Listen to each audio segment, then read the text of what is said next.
Hi friends, இப்போ நம்ம என்ன பார்க்குறோம் அப்படின்னா பப்ளிக் ப்ராசிக்யூட்டர் கிரேடு 2ல் கேட்ட பாலிட்டி கொஸ்டின் சீரிஸ் தான் பார்த்துட்ருக்கோம். வாங்க கொஸ்டின்குள்ளே போகலாம். எந்த பிரிவு இந்திய அரசியலமைப்பில் எந்த சட்டப்பிரிவு அல்லது சட்டப்பிரிவுகள் அட்டவணையிடப்பட்ட சாதியினருக்கான தேசிய ஆணையம் மற்றும் பட்டியலிடப்பட்ட பழங்குடியினருக்கான தேசிய ஆணையம் ஆகியவற்றை கொண்டுள்ளது? அதாவது என்ன கேட்குறாங்க அப்படின்னா, கொஸ்டின் ஷெட்யூல்டு கேஸ்ட்டுக்குன்னு ஒரு கமிஷன் போட்டிருப்பாங்க. அதே மாதிரி ஷெட்யூல்டு ட்ரைப்ஸ்க்குன்னு ஒரு கமிஷன் இருக்கும். ஓபிசிக்குன்னு ஒரு கமிஷன் போட்டிருப்பாங்க. அந்த இதுக்கான ஆர்டிக்கிள் என்ன அப்படிங்கிறதான் கேட்டிருக்காங்க. எஸ்சி கமிஷன் அப்படிங்கிறதுக்கான ஆர்டிக்கிள் என்ன, எஸ்டி கமிஷன் அப்படிங்கிறதுக்கான ஆர்டிக்கிள் என்ன அப்படின்னு கேட்குறாங்க. ஆர்டிக்கிள் 338 அப்படின்னா தாழ்த்தப்பட்டோர் ஆணையம், அதாவது ஷெட்யூல்டு கேஸ்ட் இருக்காங்கல்ல அவங்களுக்கான ஆணையம் அப்படிங்கிறது ஆர்டிக்கிள் 338.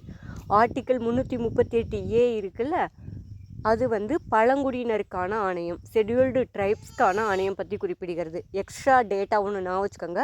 ஆர்டிக்கிள் 340 அப்படின்னா பிற்படுத்தப்பட்டோருக்கான ஆணையம், ஓபிசி கமிஷன் அப்படின்னு சொல்லுவாங்கள்ல, அது ஆர்டிக்கிள் 340. அப்போ ஆர்டிக்கிள் 338 அப்படின்னா தாழ்த்தப்பட்டோருக்கு ஆணையம், ஆர்டிக்கிள் 338ஏங்கிறது பழங்குடியினருக்கான ஆணையம், ஆர்டிக்கிள் 340 அப்படிங்கிறது பிற்படுத்தப்பட்டோருக்கான ஆணையம் பற்றி குறிப்பிடுகிறது. தேங்க்யூ.